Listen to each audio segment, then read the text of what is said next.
Welcome to the FMCG Guys podcast. This is Daniel here, live from SMG's Retail Media Summit UK, the original one. And we're very thankful to SMG that they've given us a podcasting space for the third year in a row. It seems like they can't get rid of us. So thanks to all the team for making this happen and also bringing some fantastic guests like the one that I'm with now, who's Rob Edwards, who's the head of media at Arla Foods. Good to see you. Thank you. Good to see you as well. What does head of media mean? What do you do? Good question. Good question. Years ago, it would have been very, very simple. These days, it's a slightly broader topic.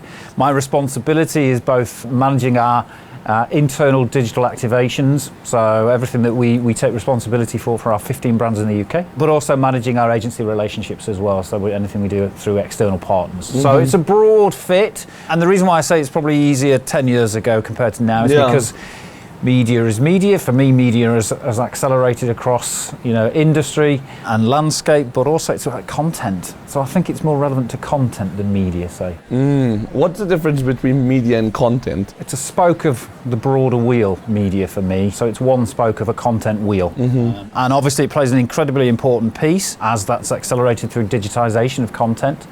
So paid, owned, earned, shared, etc. So I think it's a broader context now than ever before. And when we talk about, media per se, we're at a retail media summit. From my perspective, I think it is just media. I wouldn't put the word retail in front of it. And I think a lot of the conversations and the talks and presentations have alluded to that fact. I feel like we've heard that for a long time, and it's still retail media. Yeah, absolutely. It's retail or commerce or whatever. And I mean, I'm quite simplistic, so it's just media. How do you manage being simplistic in such a complex world?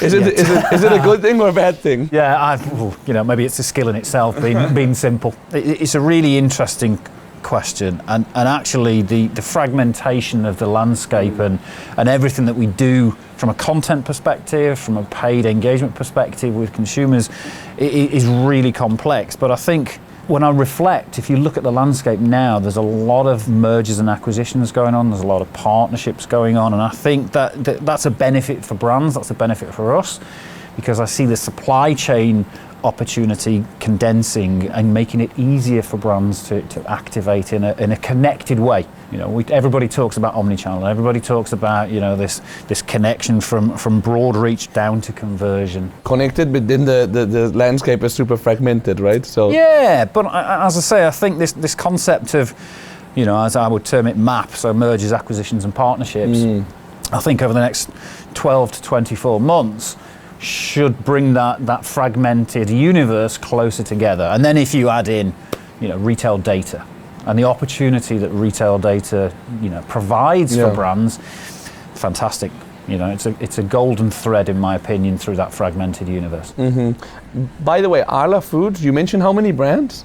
Yeah, in the UK, 15 brands, there'll be more coming. But obviously we're a global business, so there are more brands in other territories. Mm-hmm. The UK is the biggest marketplace. So as a business in the UK, it's worth £3.2 billion. Oh my God. Of which the branded side of that business, or our business, is 1.2 billion. So that's been in growth over the last 20 years, and that's why we're looking at how we create more value, because we're a farmer-owned cooperative as well. So the importance for us is creating and fulfilling a need state with consumers, but also creating value for our farmer owners as well. Mm-hmm. And I think that's a really nice place to be in. Yeah. Are all the products dairy-based, by the way? There's a dairy element to every product, absolutely. There's a core kind of category stream, obviously, from milk and butter to milk-based beverages. So we've got a great partnership with Starbucks, ready-to-drink coffee in a can, and great products. Always looking for innovation as well, so it's not just simple, cold coffee. It's protein-based as well. So we launched protein coffee with Starbucks a couple of years ago now. Like functional type of. Yeah. So and also permissible treats as well.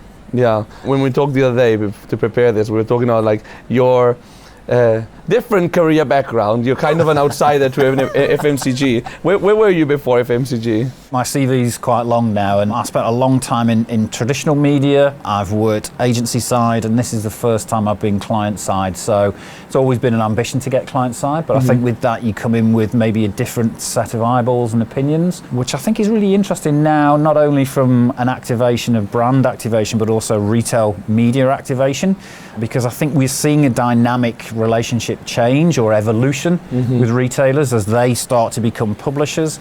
You know, I'm a client, whereas traditionally our business has been a supplier. Yeah. So my expectations are probably very different to our commercial operations, where that supplier relationship is, you know, obviously stoking the fire the other way, whereas my expectation this side around data and around delivery and measurement probably a little bit more robust. Yeah, and that's an exercise to do internally as well. That's why I think retail media has been such a catalyst for change, because it's forced companies to like kind of reorganize and rethink the way they market, they do media, etc. No? 100%. And what's really interesting, I think, across the board is, you know, again, a live conversation around how we set up for success and how we collaborate. We collaborate better now than we've ever done before. There's more room and opportunity to improve. But I think that collaboration also in terms of working with retailers is starting to shape up. I guess what I'm looking forward to seeing is maybe a change in the retailer mentality and this concept of co-opetition. So they are competing with other retailers, but we need to have some kind of alignment across retailers to make it easier for brands to activate in retail media per se. At the moment, it's very kind of satellite orientated, and it's my universe and that's it. So you end up with different functional and elements to that, whether that's asset size and creative requirements, etc., process measurement. Is that part of like the partnerships part that you talked about? That I think so. Yeah. I think there's certainly a change in mentality around that, and as I say, moving from supplier to client has helped that. I think we're also seeing more traditional media salespeople going into retail media sales. So they bring a different set of eyes and appreciations for client needs and brand needs as well. Yeah. So that's exciting. That's good.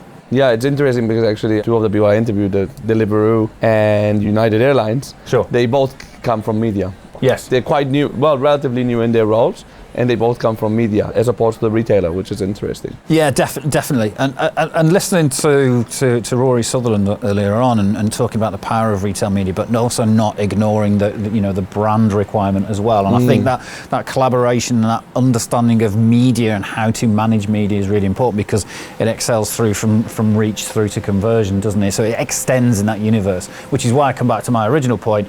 It's just media. Yeah. What about the creative part? I know that's something that you're interested in. Is it possible that until now retail media was just about being there, and now it's kind of getting sophisticated in the way of data, insight, blah, blah, blah, but also in terms of like how you actually show up, because like ultimately you have to do something attractive, no? Yeah, absolutely. I think everybody loves creative, you know, and for brands, I see the landscape currently changing from, you know, a real kind of force-fed performance orientation of creative into more storytelling. And I think the opportunity in store to create more theatre and disrupt people or guide them through their journey to a choice of product is more apparent now than ever before. So arguably you could say the digitisation of the store will allow and accelerate that, but equally the more static related activity and, you know, pressing the flesh and experiential in store is equally powerful. So, you know, I think there was a comment around 80% of products are bought in store earlier on today,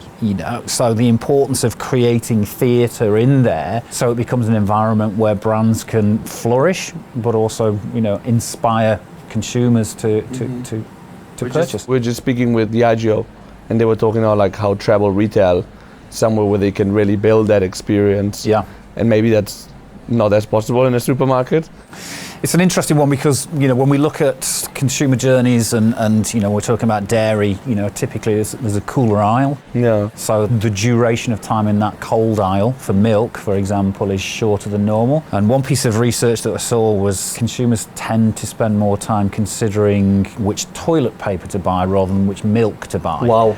So, equally important, but from our side of things, that theatre and that disruption opportunity through creative is a real opportunity to extend.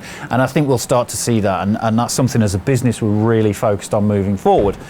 But again, it's not just the in-store, it's that connected experience from home to store. So, I think that's... You mean in the way that if you're doing something in store and showing up with a certain, to put it very basically, a certain color, does that mean that it has to be like the same when they see it online? Yeah, I think there has to be a consistency to it. A creative platform can live and exist. So if you take Lurpak, for example, it's been there, our creative platform's been there for years. But the executional side of that creative platform evolves over time, and we'll always look to refresh. So I think it's really important to have that consistency, but it shouldn't be at the risk of stopping creativity as well. Yeah. So yes, but also yes, no. Yes, and. Exactly. And how do you think from the media perspective you can make things better for the consumer, like just improving the consumer experience and so on? There's a real issue around trust for consumers at the moment. Again, data suggests that consumers trust brands more than politicians, which is no surprise globally. So I think our responsibility is to show up as creatively as we can and excite people. So inspire, educate, and be a friend. And that goes across, when I come back to the point again, around content. So we need to show up where it's relevant for consumers, not we choose the path. It's up to the consumer to choose the connection point. So if that's TV, if you like, whatever format that might be, so linear, connected, BVOD, whatever that may be, CTV. Or influencers is becoming a big thing. Influencers, or socials, or in-store, or e-com. It's really important that we're there and we are discoverable for consumers, but also, a friend and a guide to help them. And about retail media, by the way, do you think that you can build a brand on retail media and at the same time make it a sales channel? I think there are examples of that where brands have been built through retail media. Really? Yeah, if you think of probably the likes of Huel and almost Gymshark potentially. I think these sort of brands went out and looked at that kind of conversion point and then built out. My experience years ago, it's going to sound really dull and it's not rock and roll, but a heating company that was an e-com platform, so it was really kind of performance orientated, has built a brand out from that now into more traditional advertising formats as well. So it can be done, but it takes time and an understanding of creative and how you then answer a need state for a consumer and then build the story out from there. One of the things I think we've seen more recently, again in this trust piece, is I think a lot of brands show up in terms of purpose. There's a lot of purpose related advertising, which is is great, but actually humour. I think brands need to have more humour as well, and everybody needs to have a bit of light in their life in what is typically quite difficult. Yeah, because purpose is great, but there was a bit of being patronizing. Yeah, well, it comes back to trust, doesn't it? If you're not trustworthy, a message going out with purpose becomes noise and distrusted. Yeah. And actually, if a long time ago, I saw a presentation by Stephen Bartlett, and he talked about brands as glass houses, and it really resonated with me. Say what you're going to do what you're doing, learn from it, and talk about the results. So, you can win, yes, but you also learn and be honest and authentic with that learning piece as well. So, I think it's a really important piece. I don't know if you've listened to this podcast before, but we have one question that we ask all our guests, which is if you went back to yourself when you were starting your career, what's the one piece of advice you would give yourself? All experience is good, whether it's bad, indifferent or not. You can learn from it and use it as you progress. And that's, as I've got older and more experienced, I've started to use that now and not get too hung up on positives and negative experiences. So I think for me, soak everything in, use what's relevant and appreciate what isn't, but, maybe park it. So use the experience.